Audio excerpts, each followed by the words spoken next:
1969 में मैं पटना आ गया। जी जी। स्कूली पढ़ाई पूरी करने के बाद। हाँ, आप इंटरमीडिएट में पटना आए होंगे। हाँ, उस समय इंटरमीडिएट नहीं हुआ करता था। एफए था कुछ? हमारे यहाँ नहीं, एफए तो आचार्य रामचंद्र शुक्ल के साथ जोड़ा जाता है, उसको फर्स्ट एडमिशन कहते थे। और निराला की वो प्रसिद्ध कविता है, जब से बबुआ एफए फेल हुआ, तो वो एफए वहाँ से जोड़ा जाता है।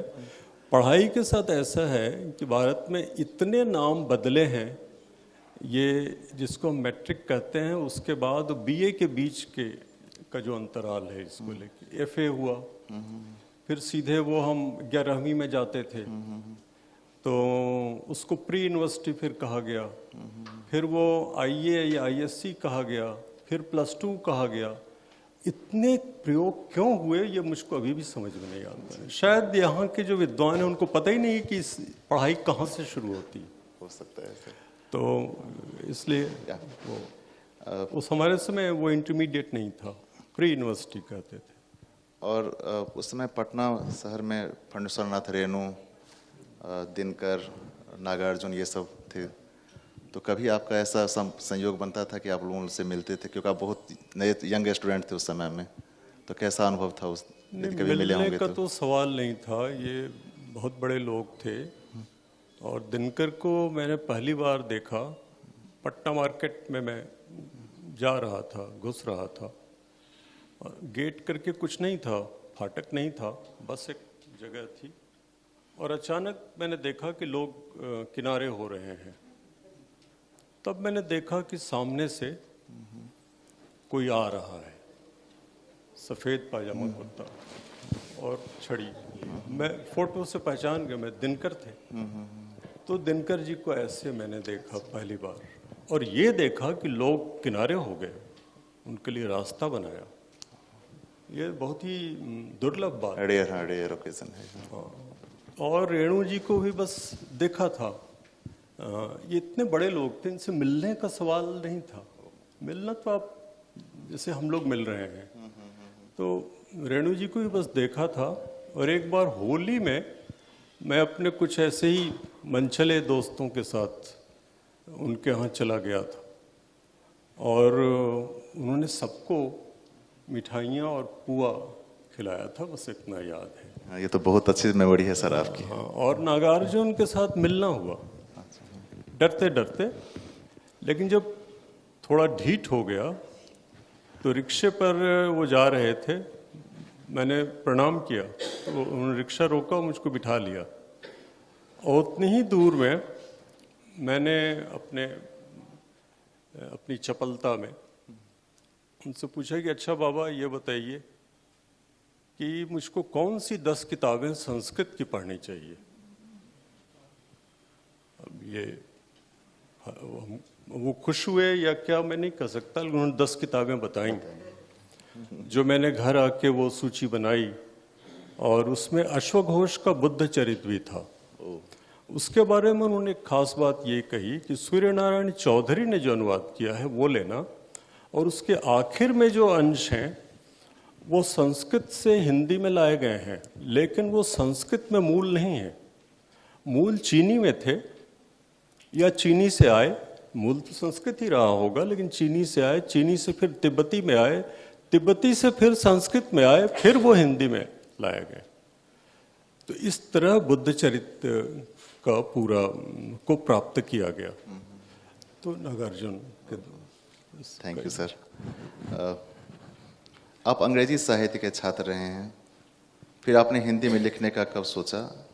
इससे जुड़ा हुआ एक और प्रश्न है, क्या आपको कभी ऐसा अनुभव हुआ कि आपकी अंग्रेजी शिक्षा ने आपकी हिंदी को लेकर जो नज़रिया है या जो समझ है उसे समृद्ध करने का काम किया? समृद्ध करने का तो तब कहेंगे ना जब मतलब कुछ समृद्धि पहले से रही हो, तो वो तो थी नहीं। जी जी। वो नहीं हुई। लेकिन एक दूसरी बात इस सिलसिले में मुझको कहना है कि अंग्रेजी का विधिवत विद्यार्थी होने के कारण मैंने क्या हासिल किया, बस एक दो बात छोटी सी। पहली बात ये हासिल की कि कविता केवल अपनी भाषा में हो सकती है। अंग्रेजी के कवियों ने ये सिद्ध किया, वो सब निष्णात थे, बहुत बड़े पंडित हुआ करते थे। और कवि आमतौर पर जो बड़ा होगा वो पंडित होगा। तो टी.एस. एलियट फ्रेंच में लिख सकते थे, शुरू किया उन्होंने, लिखा है उन्होंने, लेकिन नहीं लिखा। सब लिख सकते थे, लैटिन में, फ्रेंच में, नहीं लिखा। तो पहली बात ये सीखी, और इसी के साथ दूसरी बात ये सीखी कि कविता सिर्फ वक्तव्य नहीं है, बोल देना नहीं है। कविता एक गठन है, जैसे कि पत्तगोभी है। अब वो कुछ नहीं है, वो आप सोचिए उसमें है क्या, बस सिर्फ वो गठन है। लेकिन ये गठन बिना ध्वनि के संभव नहीं है। इसके लिए पंत जी ने, सुमित्रानंदन पंत ने बहुत सुंदर शब्द का व्यवहार किया है, रोमहास। तो ये रोमहास जो है शब्दों का, ये केवल अपनी भाषा में संभव है। आप बहुत बातें कह देंगे, बहुत बड़ी बड़ी बातें, लेकिन वो कविता नहीं है। तो ये बात। और तीसरी बात, स्टीफन स्पेंडर जब किशोर थे, 13-14 साल के थे, कविता लिखना इसी उम्र में आदमी शुरू करता है। तो उन्होंने अपनी माँ से कहा कि मैं टी.एस. एलियट से मिलना चाहता हूँ। उनकी माँ जानती थी टी.एस. एलियट को, और वो लेके गई टी.एस. एलियट के यहाँ स्टीफन स्पेंडर को। टी.एस. एलियट ने बहुत ही प्रेम से हाथ मिलाया उनसे और कहा कि well young man, what do you want to do? तो उन्होंने कहा कि sir, I want to be a poet. Eliot ने कहा कि no, say I want to write poetry. तो ये बात भी हमने सीखी कि कवि होना नहीं है, मतलब एक खास तरह का पोशाक पहन के या रंग ढंग या नखड़े करके, या ये कि मैं कवि हूँ। नहीं, आपको लिखना है, आपको काम करना है। आप एक मजदूर हैं, एक बढ़ई हैं, एक लुहार हैं। तो ये बात नहीं सीखी। Thank you. अंग्रेजी साहित्य के या पश्चिमी साहित्य के हिंदी साहित्य पर प्रभाव को आप किस तरह से आंकते हैं सर? क्योंकि मैं पहले ही कहूँगा, यहाँ पे छात्र मैं बहुत सारे देख रहा हूँ, ये उनके लिए बहुत ही मददगार सत्र होगा यदि आप इस पर कुछ कहें तो। छात्रों से मुझको हमेशा डर लगता रहा, क्योंकि वो ये जो कक्षा होती है, इस पर लिखा है राधा कृष्णन ने बहुत सुंदर, कि जब वो पहली बार कक्षा में गए तो देखा कि 100 से ऊपर विद्यार्थी बैठे हुए हैं, और वो बहुत ही घबराहट उनको होने लगी, क्योंकि वो किसी को जानते नहीं हैं और सब एक परीक्षा की तरह। तो मैं उनसे हमेशा डरता हूँ जिनके बारे में आप कह रहे हैं कि वो बैठे हुए हैं। लेकिन इसमें जो बात है वो ये है, वो क्या है कि अंग्रेजी ने क्या कर दिया,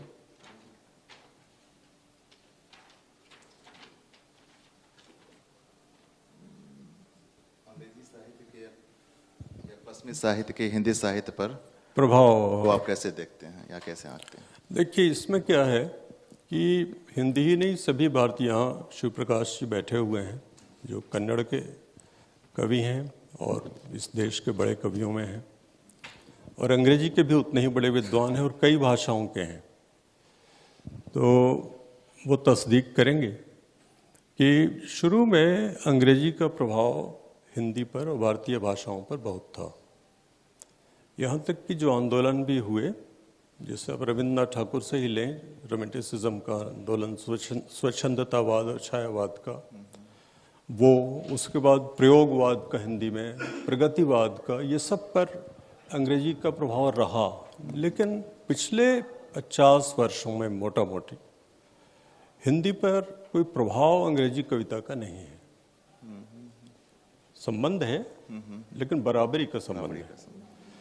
लेकिन जो असर पड़ा ज़्यादा, या असर सही शब्द नहीं है, मतलब जिनसे हम मुतासिर हुए, वो है मुख्य रूप से पूर्वी यूरोप की कविता, पोलिश कविता, हंगारियन, और लातिनी अमेरिकी कविता।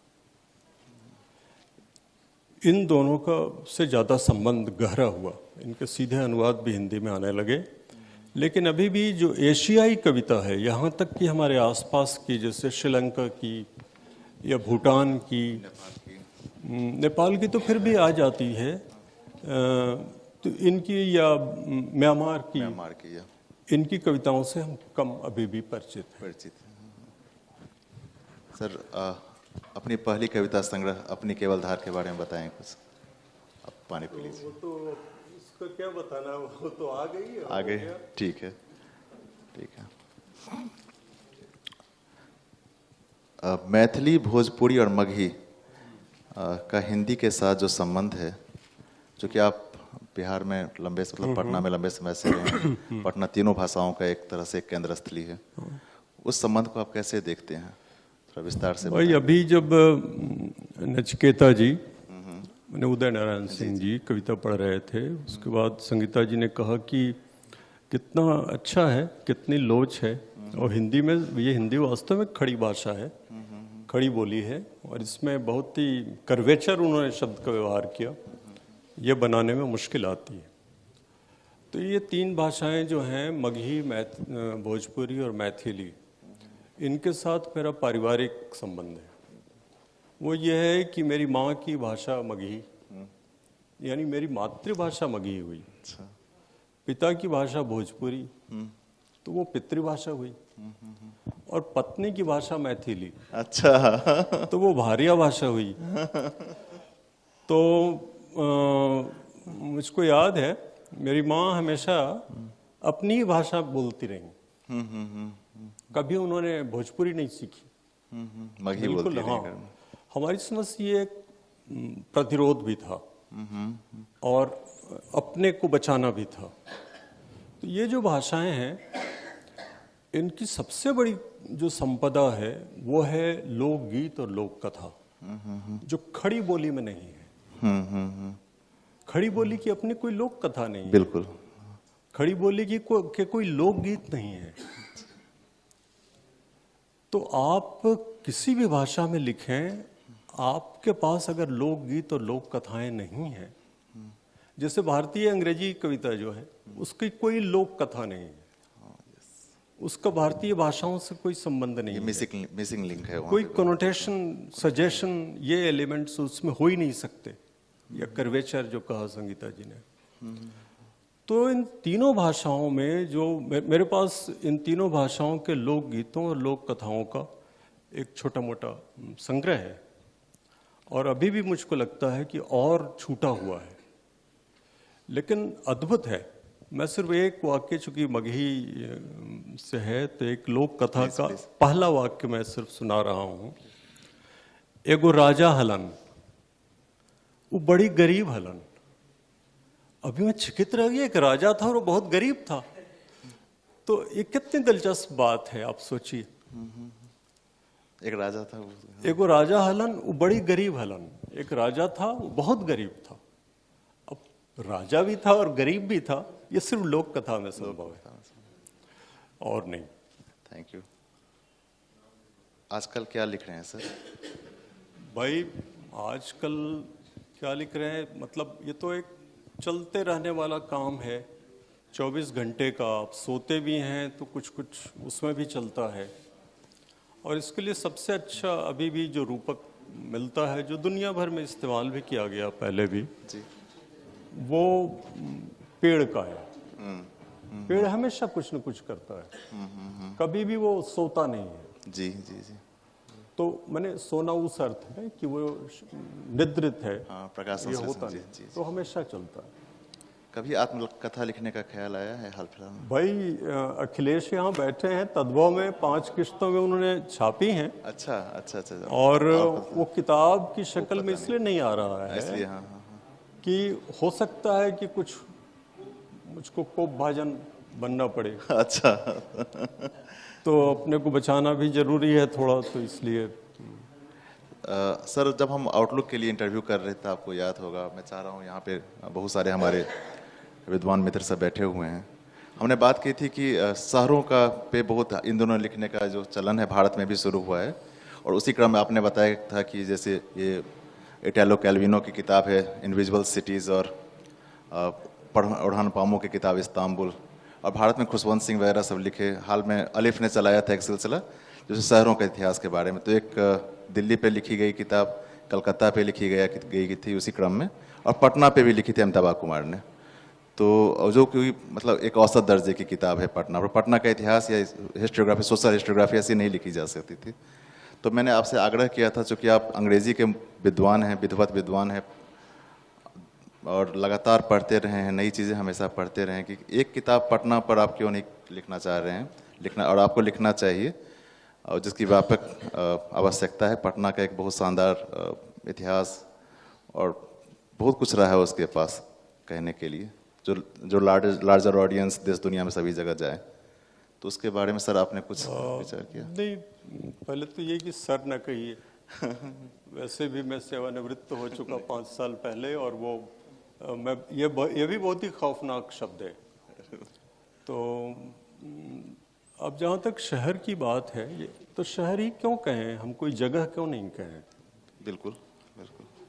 तो जैसे आचार्य शुकुजन सहाय की एक आत्मकथात्मक किताब है देहाती दुनिया, वो गाँव के बारे में है, कई गाँवों के बारे में है। तो मैं सोचता हूँ कि शहर सिर्फ न कहा जाए, जगह कहा जाए, स्थान जी। उसमें 2 बातें हैं।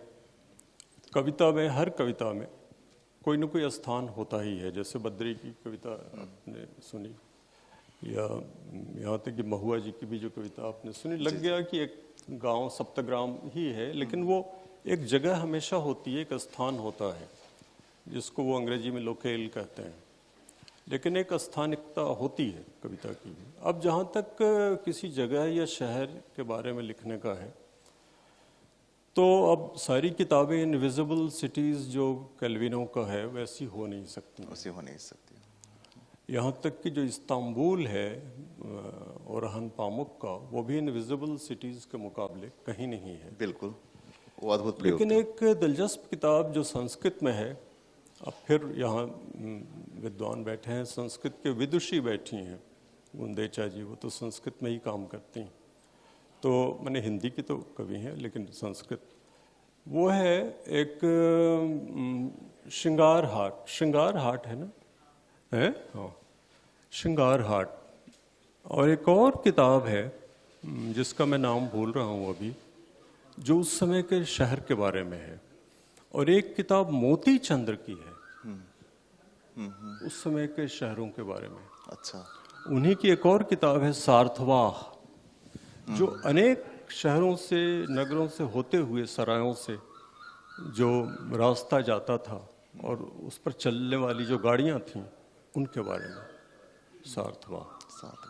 तो ये परंपरा है। अब जहाँ तक पटना का है, तो अभी मुझको पटने से इतनी दूरी नहीं हुई है कि मैं उसके बारे में कुछ अलग से सोचूं। अभी सुरती जी सभागार में आ गए हैं, हमारे पास समय की लगता है।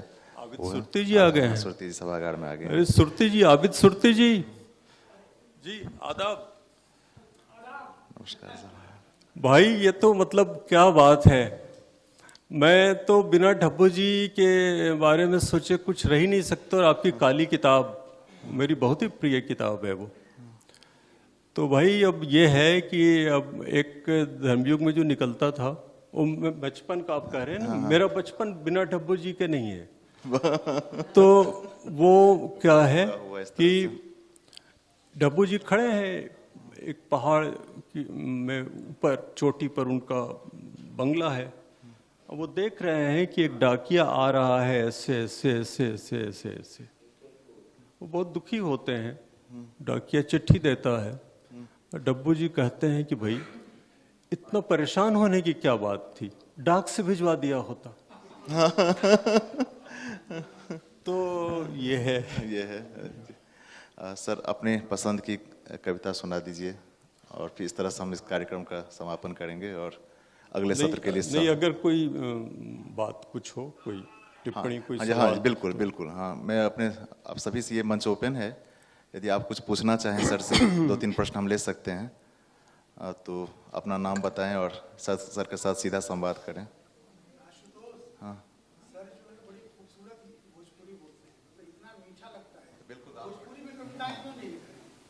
हाँ बिल्कुल ये अब ऐसन बा कि शुरू में हम भोजपुरिये में लिखत रही और जे जो पहली कविता कही जाएगी मेरी वो ये थी, मध्यावधि चुनाव हुआ था 1967 की बात है।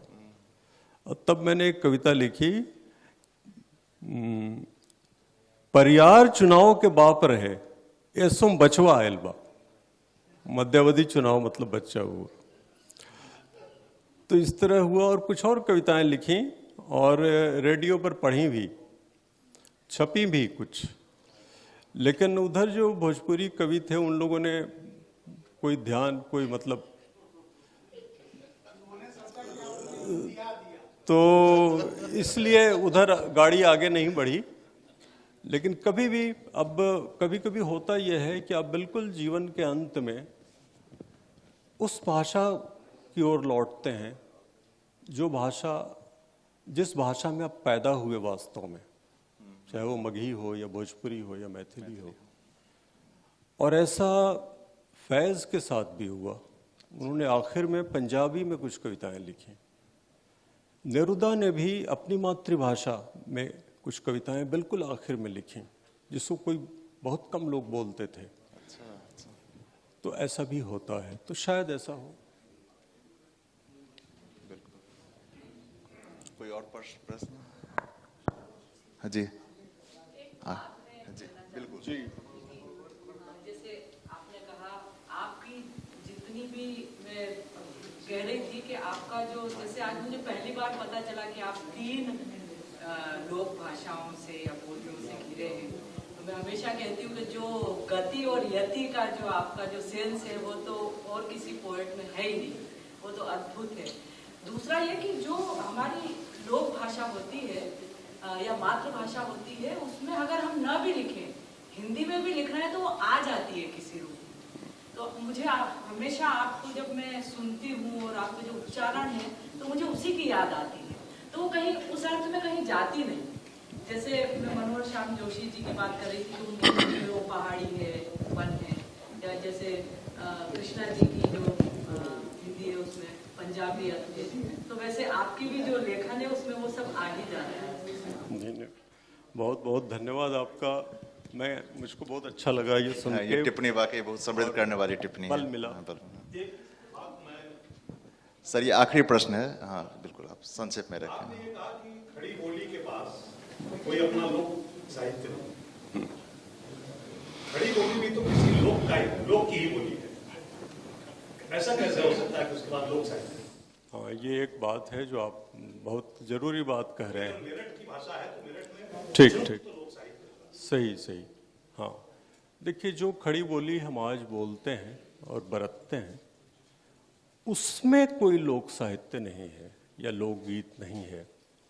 जो जिसके बारे में आप कह रहे हैं, और आप बहुत ज़रूरी बात कह रहे हैं, मुझको बहुत आपका शुक्रगुजार होना चाहिए। ये जो खड़ी बोली निकली जहाँ से, मेरठ के आसपास से, उसके जो आप लोकगीत और लोक कथा कह रहे हैं, उसका एक संग्रह राहुल सांकृत्यायन ने किया और उस भाषा का नाम उन्होंने खड़ी बोली नहीं दिया, कौरवी कहा। और वो इसी शीर्षक से एक किताब उन्होंने लिखी, कौरवी कथाएं या कौरवी लोक कथाएं ऐसे। और वो अद्भुत कथाएं हैं। बल्कि खड़ी बोली के हर लेखक को, पाठक को वो पढ़ना चाहिए और तब पता चलता है कि खड़ी बोली कहाँ से चल के कहाँ पहुंची।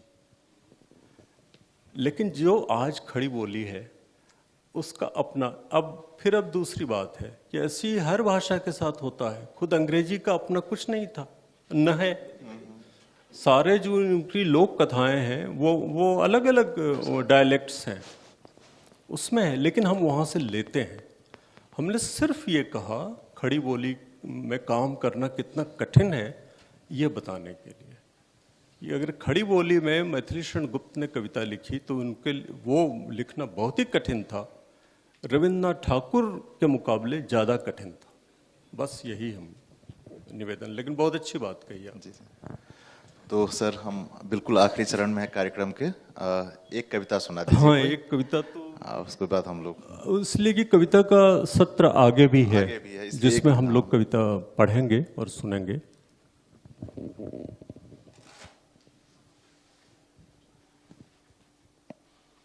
मुझको बहुत निराशा हो रही है कि उन्होंने एक ही कविता के लिए। नहीं सर, आप 2-3 कविता सुनाइए, 4 कविता सुनाइए, हम लोग सब सुनने के लिए बैठे हुए हैं। हम तो सुनने के लिए शाम तक बैठ सकते हैं सर। ये भी है कि जैसे डॉक्टर आला लेके चलते हैं, हाँ जी, मैंने आला लेके नहीं आया, आला लेके नहीं आया, लेकिन आला लेके चलते हैं। अल्लाह लेके जी। और जो पुरोहित होते हैं उनके झोले में हमेशा एक शंख और शालिग्राम रहता है। कवि के साथ भी तो कवि लोग भी वो लेके चलते हैं, कौन मिल जाए कहाँ। तो मैं भी जब कहा उन्होंने तो मैं सिर्फ एक कविता सुनाता हूँ, वही उन्होंने पहले भी कहा था बाहर कि वो कविता बस सुना दीजिएगा, धार शुरू की कविता। हाँ, इसका शीर्षक है धार और ये पहले संग्रह में है। कौन बचा है जिसके आगे इन हाथों को नहीं पसारा, यह अनाज जो बदल रक्त में टहल रहा है तन के कोने कोने, यह कमीज जो ढाल बनी है बारिश सर्दी लू में, सब उधार का मांगा चाहा, नमक तेल हींग हल्दी तक सब कर्जे का, यह शरीर भी उनका बंधक। अपना क्या है इस जीवन में, सब तो लिया उधार, सारा लोहा उन लोगों का अपनी केवल धार।